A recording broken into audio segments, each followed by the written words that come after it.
बड़ी खबर की ओर लिए चलते हैं। रूस यूक्रेन युद्ध को 3 साल पूरे हो चुके हैं, लेकिन युद्ध को लेकर अंतर्राष्ट्रीय परिदृश्य पूरी तरह से बदल गया है। यूक्रेन युद्ध को लेकर संयुक्त राष्ट्र में आए एक प्रस्ताव में अमेरिका रूस के साथ खड़ा हो गया, तो वहीं फ्रांस के राष्ट्रपति इमैनुअल मैक्रों के साथ अमेरिकी राष्ट्रपति डोनाल्ड ट्रंप की मुलाकात के दौरान भी यूरोप को लेकर अमेरिका का रुख बदला बदला दिखा। ये रिपोर्ट देखिए। तेजी से बदलते वैश्विक परिदृश्य के बीच एक तरफ अमेरिका यूक्रेन पर संयुक्त राष्ट्र में रूस के पाले में खड़ा हो जाता है, तो दूसरी तरफ फ्रांस के राष्ट्रपति इमैनुअल मैक्रों व्हाइट हाउस में अपने समकक्ष डोनाल्ड ट्रंप से यूक्रेन को रियायत दिलाने की कोशिश कर रहे होते हैं। तभी ट्रंप ने जंग के खर्च का अपना पसंदीदा मुद्दा छेड़ दिया।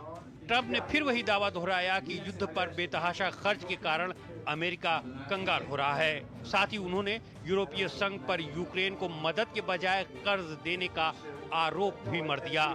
भरी प्रेस वार्ता में ट्रंप का हाथ पकड़कर मैक्रों ने इन दावों की हवा निकाल दी। उन्होंने कहा कि कुल आर्थिक मदद का यूरोप ने 60% भुगतान किया है, ये कर्ज नहीं अनुदान के रूप में दिया गया है। मैक्रों ने कहा कि सभी चाहते हैं कि युद्ध का समाधान जल्द निकले, लेकिन यूक्रेनी संप्रभुता की कीमत पर नहीं। शांति का मतलब यूक्रेन का आत्मसमर्पण नहीं होना चाहिए। इसके अलावा उन्होंने सुरक्षा गारंटी सुनिश्चित किए जाने की भी मांग रखी। उधर अमेरिका यूक्रेन को दी गई मदद को वापस मांग रहा है। अमेरिका मदद के बदले यूक्रेन के साथ दुर्लभ खनिजों को लेकर $500 बिलियन का समझौता चाहता है। हालांकि जेलेंस्की का कहना है कि अमेरिका से कर्ज नहीं मदद मिली थी, लिहाजा पहले उन्होंने इस प्रस्ताव को खारिज कर दिया था, लेकिन अब इस पर दोनों देशों के बीच सहमति बनती दिखाई दे रही है। यूक्रेन के प्रधानमंत्री का कहना है कि दुर्लभ खनिजों पर सहयोग बढ़ाने के लिए एक निवेश कोष स्थापित करने की संभावना पर चर्चा की जा रही है। यूक्रेन इस कोष में खनिज से होने वाली आमदनी को डालेगा, जिसके बदले अमेरिका यूक्रेन के आर्थिक विकास और पुनर्निर्माण जैसे विभिन्न क्षेत्रों में मदद करेगा। हालांकि यूक्रेन ने ये प्रस्ताव सिर्फ अमेरिका को ही नहीं दिया है, बल्कि EU और G7 के दूसरे देशों के सामने भी रखा है।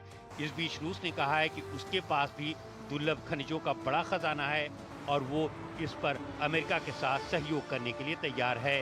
हालांकि रूस ने एक बार फिर साफ कर दिया है कि यूक्रेन में यूरोपीय शांति सेना उसे कतई बर्दाश्त नहीं है, जबकि सोमवार को ट्रंप ने कहा था कि वे और पुतिन दोनों इस पर सहमत हैं। उधर यूक्रेनी संसद ने ट्रंप द्वारा जेलेंस्की के राष्ट्रपति पद की वैधता पर उठाए जा रहे सवाल पर विराम लगाने की कोशिश की है।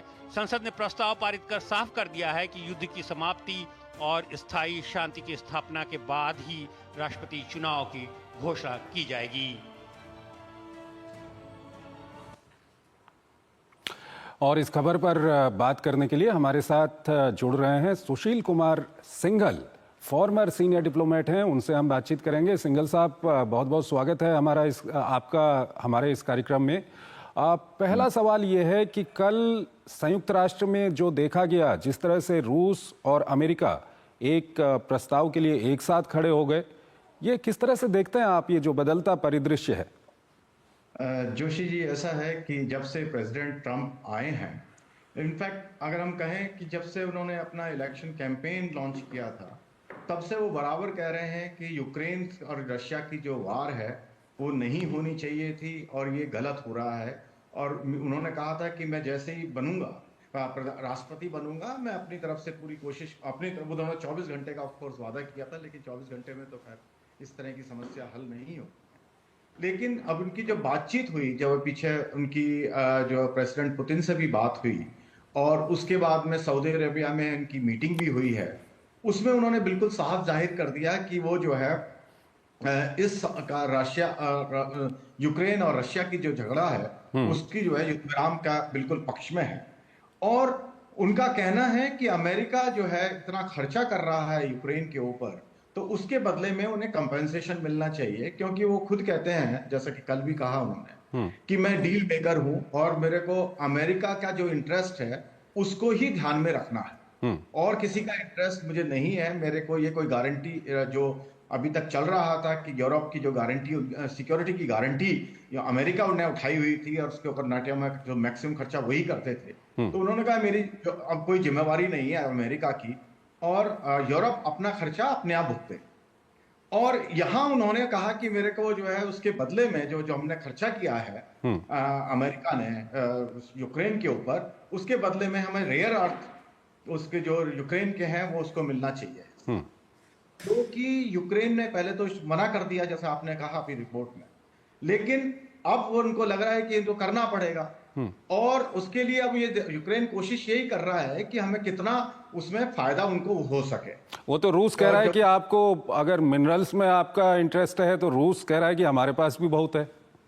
जी, वो उसका वजह है कि उनके पास में 20% उनकी टेरिटरी है यूक्रेन की, तो उसमें भी रेयर अर्थ मौजूद है। तो अगर अमेरिका रशिया के साथ मिलकर के वो समझौता कर लेता है डेवलपमेंट का, एक तो इन्वेस्टमेंट आएगी रशिया में, दूसरा जो यूक्रेन का हिस्सा उनके कब्जे में है उस पर भी वो सबकी सहमति हो जाएगी कि भाई ये पार्ट जो है रशिया का ही है, तो उनकी अपनी राजनीति वो अपनी इस तरह से खेल रहे हैं। लेकिन इस सब के बीच सर एक और बड़ा डेवलपमेंट हो रहा है। जब कल हमने देखा कि मैक्रों और प्रेसिडेंट ट्रंप की वहां पर मुलाकात हुई, युद्ध के खर्चे को लेकर के दोनों में थोड़ा सा मैक्रों की ओर से कहा गया कि यूरोप इसमें 60% वहां पर खर्चा कर रहा है। साथ ही साथ जर्मनी में जिस तरह से वहां पर सत्ता बदली है और वहां से जो आवाज आई है वो भी कहीं ना कहीं वो ये कहते हैं कि हमको यूरोप को अपना ढांचा खड़ा करना पड़ेगा, अमेरिका पे रिलाई ज्यादा हम नहीं कर सकते। और आज ब्रिटेन में बजट पेश किया गया है। ब्रिटेन के प्रधानमंत्री की मुलाकात होने वाली है आने वाले एक दो दिन में डोनाल्ड ट्रंप से, और उससे पहले जो बजट पेश किया गया है उसमें रक्षा खर्च काफी बढ़ा दिया गया है।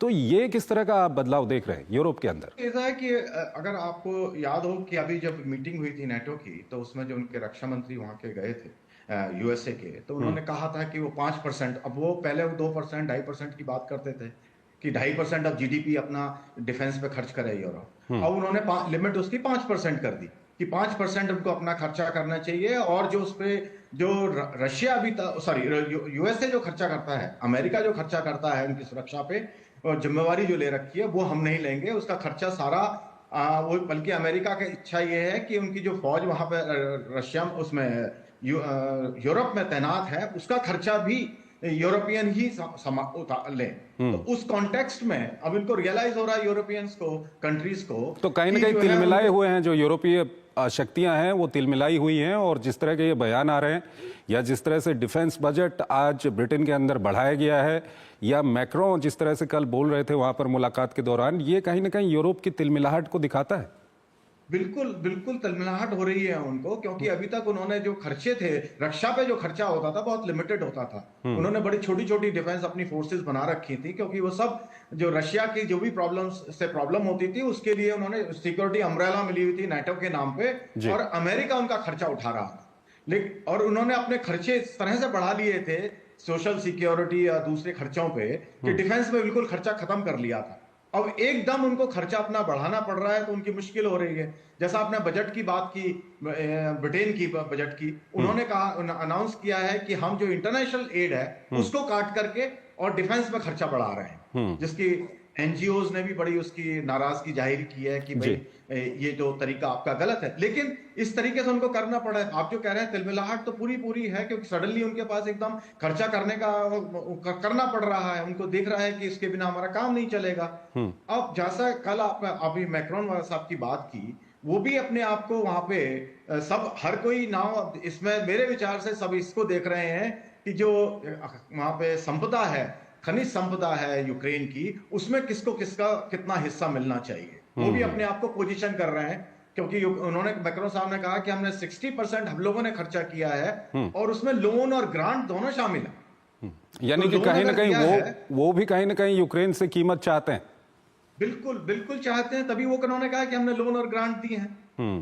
तो इसका मतलब एक तो ये है, और दूसरा एक और भी है, हमें याद हो जैसे आपको $300 बिलियन रशिया का जो है फ्रीज किया हुआ है असेट्स में, जो कि यूरोप में है, और जिसके उन्होंने भी कहा कि हमारे पास $200 बिलियन से ज्यादा की जो रशिया का जो हिस्सा है, जो उनकी असेट्स हैं, वो हमारे यहाँ पर यूरोप में है, और क्योंकि वो यूरो में और दूसरी करेंसीज में बहुत है उनकी करेंसी, तो उसमें भी बातचीत चल रही है एक अंदर खाने कि उसको किस तरह से बंटवारा किया जाए। ठीक है, कि चलिए जो भी बातचीत चल रही है, सबसे पहले तो जो रूस और यूक्रेन का युद्ध है उसको रोकने के लिए जो आगे बढ़ रहे हैं विभिन्न देश, और जो बातचीत चल रही है खासकर रूस और अमेरिका के बीच में, सब चाहते हैं कि जल्दी से जल्दी ये युद्ध रुक जाए। और हालांकि ये ज़रूर है कि अब यूरोप के समीकरण, अमेरिका के समीकरण बहुत कुछ बदल चुके हैं। सर हमारे साथ बने रहिएगा, एक और खबर है उस पर अभी हम आपसे बातचीत करेंगे।